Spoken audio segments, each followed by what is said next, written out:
इटावा में जिन कथावाचक मुकुटमणि और उनके साथियों को पीटा गया, बुरी तरह से पीटा गया, उनकी चोटियां काटी गई, पांव छुआए गए, नाक रगड़वाई गई, अब उन्हीं मुकुटमणि पर एफआईआर दर्ज कर दी गई है। अखिलेश यादव लगातार सवाल पूछ रहे हैं कि आखिर आप बताइए कि कथा कहने का अधिकार किसको है और किसको नहीं है। क्या पीडीए का कोई विद्वान कथा नहीं कह सकता?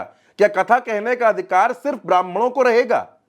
लेकिन अब इस मसले में एक टर्निंग पॉइंट आ गया है। अब इस मसले में मुकुटमणि पर ही एफआईआर दर्ज कर दी गई है। एफआईआर में बहुत सी धाराएं लगा दी गई हैं। एफआईआर में भारतीय न्याय संहिता की धारा 299, 318, 319, 336, 338, 340 ये एफआईआर दर्ज की गई है। साथ ही साथ धोखाधड़ी और फर्जीवाड़े के आरोप भी लगाए गए हैं और यह भी कहा जा रहा है कि मुकुटमणि ने अपने साथियों के साथ मिलकर धार्मिक भावनाओं को आहत किया। हुआ क्या था वो मैं आपको बता देता हूं। 22 जून को इटावा में बकेवर थाना क्षेत्र के दादरपुर गांव में जयप्रकाश तिवारी ने कथा का कार्यक्रम कराया। इस कथा में मुकुटमणि अपने साथियों के साथ आए थे।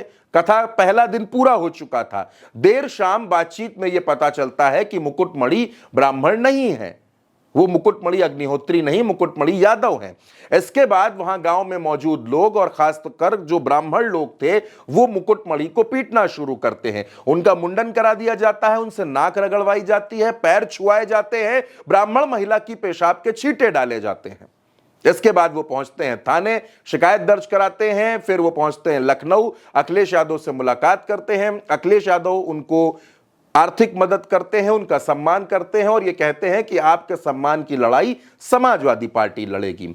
लेकिन फिर इस मसले में वहां उस गांव के ब्राह्मण परिवार के लोग कहते हैं कि मुकुटमणि ने महिलाओं के साथ अभद्रता की, जिसकी वजह से उनको पीटा गया। यानी कि मसला पूरी तरीके से घूम गया और अब मुकुटमणि पर ही एफआईआर दर्ज कर दी गई है। यानी कि जो पीटा गया, जिसकी चोटी काटी गई, जिसको बेरहमी से बेइज्जत किया गया, अब उसी पर एफआईआर दर्ज हो गई है। यह एफआईआर किन धाराओं में दर्ज हुई है यह भी हमने आपको बता दिया।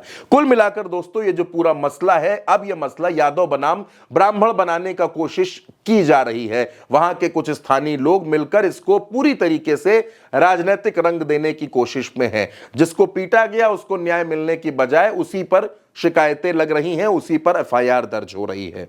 तो अब आप ये समझ सकते हैं कि यह मसला यहीं थमने वाला नहीं है। फिलहाल इस खबर में मेरे साथ इतना ही। आप अपनी राय कमेंट बॉक्स में जरूर बताइएगा। भारत एक सोच को सब्सक्राइब कीजिएगा।